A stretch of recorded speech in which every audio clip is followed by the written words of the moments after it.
run away. Mike's Daily Podcast. Hi there, it's Mike Matthews, the host with the most. I think most, I don't know what the most of, but it's Mike's Daily Podcast. This is my show, Mike's Daily Podcast, and I do it all the time. Just about every day. Hey, I've been doing a lot of them. What can I say? I've had a lot to say, I guess. But, and you've had a lot to listen to, so there you go. It all works out in the end. Yay. That was my song. Not much in the rhyming world, but... Mike's Daily Podcast. But why rhyme? Why waste time rhyming? All those poems Mike's that we had to read Daily that didn't rhyme. Podcast. Oh, this is a poem. Yeah! But it doesn't rhyme! Sorry. I think now that we've established that. I was having a discussion today with someone who is not a conspiracy theorist about anything related to vaccines or elections. Oh, but when it came to the Academy Awards and what happened on Sunday night, oh, he definitely thought there was a conspiracy going on. That it was something to boost the ratings. That's interesting. I think Kareem Abdul-Jabbar had something to say today about all of it. That was very well put. And he actually, was in, I think he had starred in Fresh Prince, the Fresh Prince of Bel-Air show. But yes, he was talking about how should have known better and should have, not gone up there and slapped Chris Rock. And that's not a good lesson. And here's today's podcast picture. Not a good lesson to spread, but to the world, if you're somebody that people look up to. But as I looked it up, he also had a lot to say about LeBron James and the Cleveland Cavaliers, and now I'm gonna just drop it. Okay. So the podcast picture today, I think we'll do something from like a year ago. Yeah.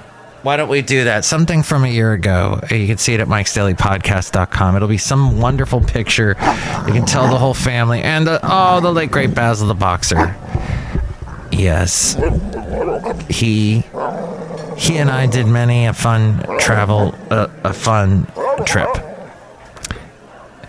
in the world. And that's what he was saying. Lots of trips. Everyone loves a good joke. But when the joke's on you, it can be hard to know how to react in the moment. Keeping her cool and laughing it off is usually the best response. If you can't laugh at yourself, who else can you... What can you laugh at in the world if you can't laugh at yourself? I think is what I'm trying to say. But how do you know that if the joke hits a little too close to home? It's not always easy. So here are some tips. Consider the joke's intent. Assume the best of others. Yes, you know what they say about the word assume. But try to remember that most jokes are good-natured attempts at being funny. Sometimes we take the cheapest route to funny, and that sometimes takes the form of taking a shot at someone. If the shot's aimed at you, try to remember that person is just trying to be funny. That's what I think a lot of people, when they think about the situation with Will Smith and Chris Rock, they're like, wait a minute, aren't they friends? Didn't they, they got popular in the 90s the same way? One had his own TV show, was discovered by Quincy Jones. The other was discovered by Lorne Michaels. It got popular on Saturday Night Live, then later made movies, and they both had their own routes to success. And And I guess you would think, that's funny, but something snapped in Will Smith. And there you go. And he couldn't avoid it. No, he could have avoided it if he really tried, I think is what a lot of people would say. But if the shot's aimed at you, try to remember that person is just trying to be funny. It's probably about him or her more than about you. And Chris Rock, his whole career has been about, he makes fun of people. He makes fun of everything. He makes jokes. The joke may have been good-natured, but worded poorly. Or perhaps, and I didn't catch the part until today. I did, where he's like, "Man, I'm talking about." He said, "G.I. Jane. It's a G.I. Jane joke." He's trying to explain and smooth it over after the slap has been delivered. Or perhaps the Joker misjudged how sensitive you are about a particular topic. Sometimes people joke about sensitive topics, intending to show support for those who need it most or lighten the mood. And yes, that is taking the side, taking the point of view of the person that gave the joke, who made the what may have ended up becoming an insult. And taking that person's side. But really, it is about considering the Joker's intent. Then consider the setting. Pick up on the atmosphere.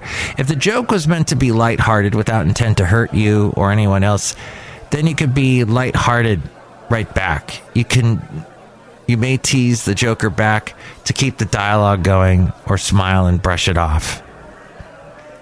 Who's going to take the high road? You gonna take the high road here, or are you gonna go and be lower than what was it Michelle Obama said? When they go low, we go high. If there's a cruel or threatening undercurrent, then you may want to address appropriate joking with the Joker. Hey, try next time. Be a little more appropriate. It's inappropriate the way you did it today, for example. Someone I know who's in his 30s and I'm in my 50s. He's just sitting there in my office. I'm trying to get work done. And he's basically picking on me and going, "Mike, oh, wow. What movie came out when you were a kid? Oh, wow. That's how old you are? Look, these are old movies." And just went on and on and on about my age. And I didn't say anything for a while. And then after a while, I said, "You know what? He has gone on long enough." And I said to him, "Enough, get out of my office." And he's going, "It's all a joke, Mike." Wah! That kind of thing. Just kind of laugh it off. But you know what? It's like, man, you got to understand. The dynamic of our relationship is I'm the old one, you're the young one. Someday, it's going to be flipped. Some young punk is going to be talking to the old crusty dude. And, you're going to want to understand you're going to be the old crusty dude. And there's going to be the young punk going, "I'm looking at my phone." Good for frickin' you. So, at some point you have to address that, I guess. But consider the source. Some people are simply goofy. Or are well-meaning, but not good at wording things. In these cases, it may be better to let it slide. A friend may have a particular acerbic wit. Recognize that this is just part of their humor. They mean no harm. We have less than desirable traits. We all do. An overly sarcastic friend isn't likely to make major personality changes. So there's no benefit to getting upset and potentially harming relationships, unless you want to. I had a very sarcastic friend, and I finally said enough. After having a friendship with him for about 10 years, I told him, I'm done. You cannot seem to be pleasant at all. But what really stunk was, one-on-one, he was a great guy. But as soon as our friends got around, he just was like, let's pick on Mike the whole time, picking on him. And I said, you know what? I got better things to do. Oh, and the other thing this guy used to like to do, because he was a sick individual, was he used to like to call me as early as he possibly could, like 4 a.m. 4 a.m, he'd be calling me, waking me up. I woke you up. Did I wake you up? That was his first question. Well, I'm obviously woken up because I'm talking to you, and who the heck would be up at this time? Unless they worked at the radio station early in the morning, like I did for a while. But this was not at this time. I was working at night. So particularly, I'd be going to bed at about 4 a.m. He'd call me up. Wake you up? Yeah, I was just trying to get to sleep, you idiot. So, over sarcastic friends, not fun. Maybe that's what Chris Rock is. He's an overly sarcastic one, and Will Smith had enough. But, we could go on and talk about forgiveness, and that's definitely a thing. Forgiving minor slights against you. Smile and play along with harmless pranks. Ignore jokes made in poor taste. Just ignore them. Laugh at yourself. Don't take yourself too seriously. I like this quote. If you're having a hard time finding the humor in a joke about you, try taking the perspective of an outsider. Retell the joke in your head, but about somebody else, perhaps somebody you don't even know. This may help reduce your defensiveness. And it does come down to defensiveness here. What we saw on Sunday night. People being overly defensive. Beat the joker to the punch. If a person is sharing something about you that you might have liked to keep under wraps, take control of your story. Interrupt the joker by correcting or elaborating on some aspect of the story, and then you finish telling it. Others would probably prefer to hear it from you anyway, so they will likely direct their attention to you rather than the joker, and that just pulls all the air out of that joker's balloon. You can always one-up the joker too. That's fun. You can establish boundaries. Calmly express that your feelings have been hurt. Just as the joker has the freedom to tell jokes, you have the freedom to protest and discuss consequences. Don't participate in mean-spirited teasing of others. And here's an interesting one. If the tone of banter has gotten too negative or abusive, pause the dialogue. Explain you feel the interaction is headed in a problematic direction and propose rules to right the course. You can suggest topics to be off limit and even establish consequences for violating the terms of these boundaries. So there you go. All this from WikiHow. WikiHow. Their Take a Joke section. wikihow.com. Thank you very much. And that also was written by a person, I think. Although it did, wait, where the author's name suddenly vanished. And there's probably a joke. Oh, Catherine Boswell, PhD. Very good. Look, you may think that Will Smith was in the right for smacking Chris Rock. You may think that was just a complete overreaction, and Will Smith Chris Rock did not deserve a slap. Somebody pointed out, too, who has emceed a lot of events, that Chris Rock, he just stood there, and he never once backed up or anything. He just, stood. He overly, it's almost like he didn't believe what was happening. This person said that I was talking to has emceed a lot of events, said, most MCs would have backed up, kind of gotten away and went, okay, all right, I stepped too far or something. But Chris Rock was that. Well, that's not a Chris Rock thing, I guess. Anyway, Cafe Anyway, all that to say, we're outside of Cafe Anyway, somewhere in Podcastro Valley, the last place on earth. Look who's here. Hi, Mark.